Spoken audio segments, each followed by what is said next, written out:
আমরা এখন উপস্থিত হয়েছি দেগঙ্গা বিধানসভার কদম্বগাছি গ্রাম পঞ্চায়েতের উলা গ্রামে। এই সেই উলা গ্রাম 2021 সালের বিধানসভা নির্বাচনে আমাদের পার্টির সহযোদ্ধা হাসানুজ্জামান চৌধুরী শুধুমাত্র আইএসএফ করার জন্য, আইএসএফের ঝান্ডা বাঁধার জন্য তৃণমূলের দুষ্কৃতীরা তাকে কুপিয়ে খুন করেছিল। শুধু কুপিয়ে ক্ষান্ত হয়নি, তাকে গুলি করা হয়েছিল, তার উপর বোম্বিং করা হয়েছিল।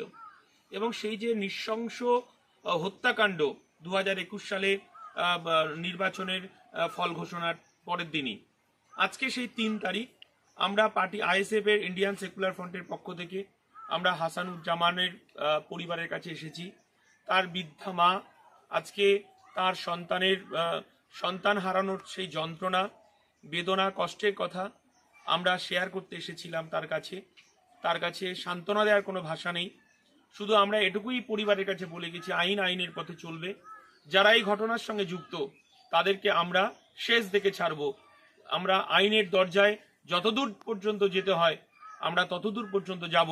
এই নৃশংস হত্যাকাণ্ড যারা ঘটিয়েছে, যতক্ষণ না পর্যন্ত তাদের শাস্তি হচ্ছে এবং যতক্ষণ না পর্যন্ত তাদের চরমতম শাস্তি পাচ্ছে, ততক্ষণ পর্যন্ত ইন্ডিয়ান সেকুলার ফ্রন্ট আমরা আইনের দরজায় আমরা আইনের লড়াইয়ে সে হাইকোর্ট হোক আর সুপ্রিম কোর্ট পর্যন্ত আমরা যাব। এই কথা আবার পুনরায় স্মরণ করিয়ে দিয়ে গেলাম। এবং হাসানুজ্জামানের তার স্ত্রীকে সেই সময় তার স্বামীকে বাঁচানোর জন্য এবং দুষ্কৃতীদের পায়ে জড়িয়ে হাহাকার করেছিল, আর্তনাদ করেছিল যে আমার স্বামীকে ছেড়ে দিন। দুষ্কৃতীরা সেদিন কিন্তু হাসানুজ্জামানের স্ত্রীর কথা শোনেনি।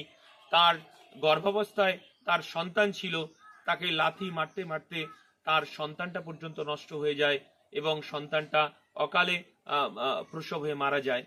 এবং এই যে মর্মান্তিক ঘটনা, এই মমতা বন্দ্যোপাধ্যায়ের, তিনি পুলিশ মন্ত্রী থাকাকালীন, মুখ্যমন্ত্রী থাকাকালীন এই যে নির্মম বর্বর হত্যাকাণ্ড 2021 বিধানসভা নির্বাচনের ফল ঘোষণার পরের দিন, আমরা বেদনাহত এবং আমরা চাই না এই রকম আর ঘটনা কোনো ঘটুক।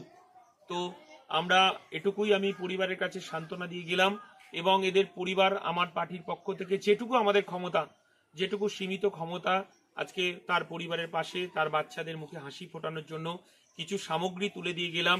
এবং আমার পার্টি সর্বতোভাবে ও তার মেয়েদের পড়াশোনার ব্যাপারে এবং তাদের বড় হওয়ার ক্ষেত্রে এবং মানুষের মতো মানুষ হওয়ার জন্য পার্টি সর্বতোভাবে তার পাশে থাকবে।